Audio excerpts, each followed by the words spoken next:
అనగనగా ఒక చిన్న గ్రామం. ఆ గ్రామంలో రాము, సోము అనే ఇద్దరు ప్రాణ స్నేహితులు ఉండేవారు.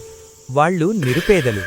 బ్రతుకుతెరువు కోసం రోజూ అడవికి వెళ్లి ఎండుకట్టెలు కొట్టి వాటిని పట్నంలో అమ్మి జీవించేవారు. ఆ వచ్చిన కొద్దిపాటి డబ్బుతోనే వాళ్ల రోజులు గడిచేలి. ఒకరోజు సాయంత్రం వాళ్లు పట్నంలో కట్టెలమ్ముకుని ఇంటికి తిరిగి వస్తుండగా దారిలో ఒక వింత సంఘటన జరిగింది. రోడ్డు పక్కన ఉన్న ఒక ఎండిపోయిన చెట్టుమీద ఏదో మెరుస్తూ కనిపించింది. అది బంగారు కాంతితో ధగధగా మెరిసిపోతోంది. రాము వెంటనే చెట్టెక్కి ఆ కర్రను కిందకు దించాడు. ఆ వింత కర్రను తమ ఇంటికి తీసుకువెళ్లారు. వాళ్ల చిన్న మట్టిగుడిసెలో ఒక మూలన పెట్టగానే ఆ కర్ర కాంతికి ఇల్లంతా పగటిపూటలా వెలిగిపోయింది.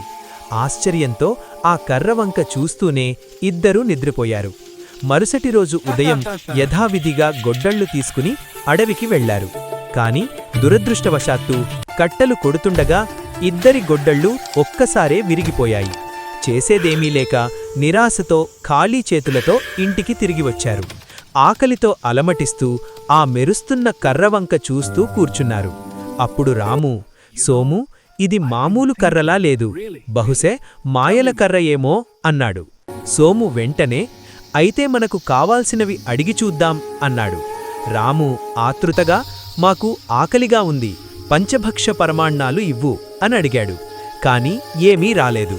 రాము బాధగా, ఇది మాయల కర్ర కాదు, మామూలు కర్రే అని నిట్టూర్చాడు. అప్పుడు సోము ఆ కర్రను చేతిలోకి తీసుకుని, ఈరోజు పనిలో నా గొడ్డలి విరిగిపోయింది, పని చేసుకోడానికి నాకొక కొత్త గొడ్డలి కావాలి అని కోరుకున్నాడు. అంతే, క్షణాల్లో ఒక పదునైన కొత్త గొడ్డలి అక్కడ ప్రత్యక్షమైంది. అది చూసి రాము ఆశ్చర్యపోయి, నాకు కూడా గొడ్డలి కావాలి, డబ్బు కావాలి, బంగారం కావాలి అని వరుసగా అడిగాడు. కాని కర్ర స్పందించలేదు. అప్పుడు వాళ్లకు అసలు విషయం అర్థమైంది. ఆ మాయల కర్ర సోమరిపోతులకు డబ్బుని, బంగారాన్ని నేరుగా ఇవ్వదు. కష్టపడి పనిచేయడానికి అవసరమైన పనిముట్లని మాత్రమే ఇస్తుంది. అది కూడా రోజుకు ఒక్కసారే. ఆ రాత్రి ఇద్దరూ సంతోషంగా నిద్రపోయారు. మరుసటి రోజు రాము అడగ్గానే కర్ర అతనికి కూడా ఒక గొడ్డలిని ఇచ్చింది. ఇద్దరూ రెట్టింపు ఉత్సాహంతో అడవికి వెళ్లి కష్టపడి పనిచేశారు. మునుపటి కంటే ఎక్కువ సంపాదించారు. మాయలకర్ర ఉన్నప్పటికీ మన స్వయం కృషితో చేసే కష్టమే నిజమైన మాయ అని, అదే సిరిసంపదలను ఇస్తుందని రాము, సోము తెలుసుకున్నారు.